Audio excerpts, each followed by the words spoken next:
മറ്റൊരു വാർത്തയിലേക്ക് വന്നാൽ എസ് ബിജിമോൾക്ക് CPIയുടെ വിലക്ക്. ഇടുക്കിക്ക് പുറത്ത് നടക്കുന്ന പാർട്ടി സമ്മേളനങ്ങളിൽ പങ്കെടുക്കുന്നതിനാണ് വിലക്ക്. ഏലപ്പാറ മണ്ഡലം സമ്മേളനത്തിലെ വിഭാഗീയതയെ തുടർന്നാണ് തീരുമാനം. സംസ്ഥാന എക്സിക്യൂട്ടീവാണ് വിലക്ക് ഏർപ്പെടുത്തിയത്.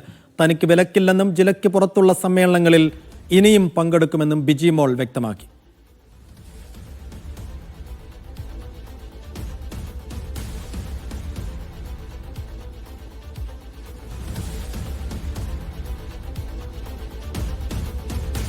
എസ് ബിജിമോൾക്ക് CPIയുടെ വിലക്ക്.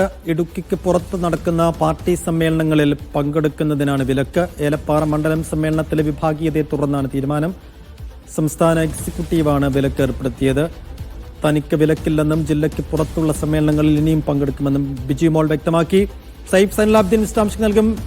സൈഫ്, ഈ ഏലപ്പാറ സമ്മേളനത്തിൽ യഥാർത്ഥത്തിൽ എന്താണ് സംഭവിച്ചിരുന്നത്? പക്ഷേ ഈ വിലക്കിന്റെ വാർത്ത അവർ സമ്മതിക്കുന്നില്ലല്ലോ.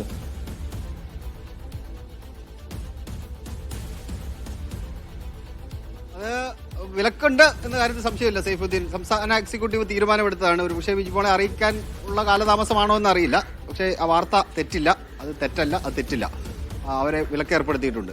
അതിനകത്ത് ഏറ്റവും പ്രധാനപ്പെട്ട കാര്യം എലപ്പാറ മണ്ഡല സമ്മേളനവുമായി ബന്ധപ്പെട്ട് ചില തർക്കങ്ങളുണ്ടായിരുന്നു. എലപ്പാറ മണ്ഡല സമ്മേളനത്തിൽ സെക്രട്ടറിയെ തെരഞ്ഞെടുക്കുന്നതുമായി ബന്ധപ്പെട്ട് രണ്ട് വിഭാഗങ്ങൾ അങ്ങോട്ടും ഇങ്ങോട്ടും തർക്കമുണ്ടായി. ഈ സമ്മേളനങ്ങൾക്ക് മുമ്പ് തന്നെ മത്സരം വേണ്ട എന്ന തീരുമാനം എടുത്തിരുന്നു. മത്സരിക്കേണ്ടതില്ല എന്ന തീരുമാനം സർക്കുലറായി തന്നെ പുറത്തിറക്കിയതാണ്. അങ്ങനെ രണ്ട് വിഭാഗങ്ങൾ തമ്മിൽ തർക്കമുണ്ടായപ്പോൾ ഒരു വിഭാഗത്തിൽ ഉണ്ടായിരുന്നത് എസ് ബിജിമോളുടെ ഭർത്താവാണ്.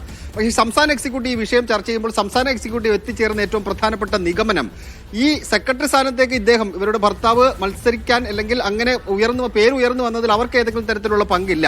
പക്ഷേ മേൽഘടകത്തിൽ നിന്നൊരു മാർഗനിർദ്ദേശ സമ്മേളനം നടത്തിപ്പുമായി ബന്ധപ്പെട്ട് നൽകിയിട്ടുണ്ട്.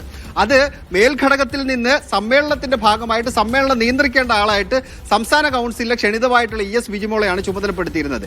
അങ്ങനെ മേൽഘടകത്തിന്റെ നിർദ്ദേശം കൃത്യമായി പാലിക്കുന്നതിൽ എസ് ബിജിമോൾക്ക് വീഴ്ച സംഭവിച്ചു എന്നുള്ളതാണ് CPIയുടെ സംസ്ഥാന എക്സിക്യൂട്ടീവ് വിലയിരുത്തിയത്. അതുകൊണ്ട് തന്നെ ഇടുക്കി ജില്ലയ്ക്ക് പുറത്തുള്ള സമ്മേളനങ്ങളിൽ എസ് ബിജിമോളെ പങ്കെടുപ്പിക്കേണ്ടതില്ല എന്ന തീരുമാനത്തിലേക്ക് സംസ്ഥാന എക്സിക്യൂട്ടീവ് എത്തിച്ചേർന്നിട്ടുണ്ട്.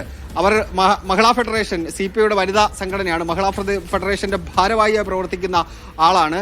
അങ്ങനെയുള്ള പരിപാടികളിൽ പങ്കെടുക്കുന്നതിന് ഏതെങ്കിലും തരത്തിലുള്ള തടസ്സങ്ങളില്ല. പക്ഷേ സമ്മേളനങ്ങളുമായി ബന്ധപ്പെട്ട് ഇടുക്കി ജില്ലയ്ക്ക് പുറത്ത് അങ്ങനെ പങ്കെടുക്കേണ്ടതില്ല എന്ന നിലപാടിലേക്ക് എക്സിക്യൂട്ടീവ് എത്തിച്ചേർന്നിട്ടുണ്ട്. അതിനൊപ്പം തന്നെ ഇവരോട് വിശദീകരണം തേടണമോ വേണ്ടയോ എന്നുള്ള കാര്യത്തിൽ ഒരു അന്തിമ തീരുമാനത്തിലേക്ക് എക്സിക്യൂട്ടീവ് എത്തിച്ചേർന്നിട്ടില്ല.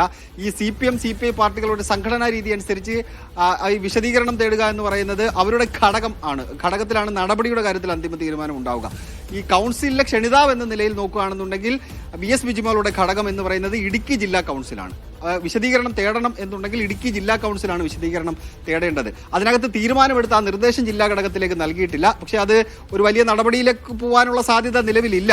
അത് ഇവർ ഈ മാനദണ്ഡങ്ങൾ പാലിക്കുന്നതിൽ ഇടപെട്ടുകൊണ്ട് ആ പ്രശ്നം പരിഹരിക്കുന്നതിൽ വീഴ്ചയുണ്ടായി എസ് ബിജിമോൾക്ക് എന്നുള്ളതാണ് പാർട്ടി സംസ്ഥാന എക്സിക്യൂട്ടീവ് വിലയിരുത്തി അവർക്ക് ഇത്തരത്തിലുള്ളൊരു വിലക്ക് ഏർപ്പെടുത്തിയിരിക്കുന്നത്. ശരി.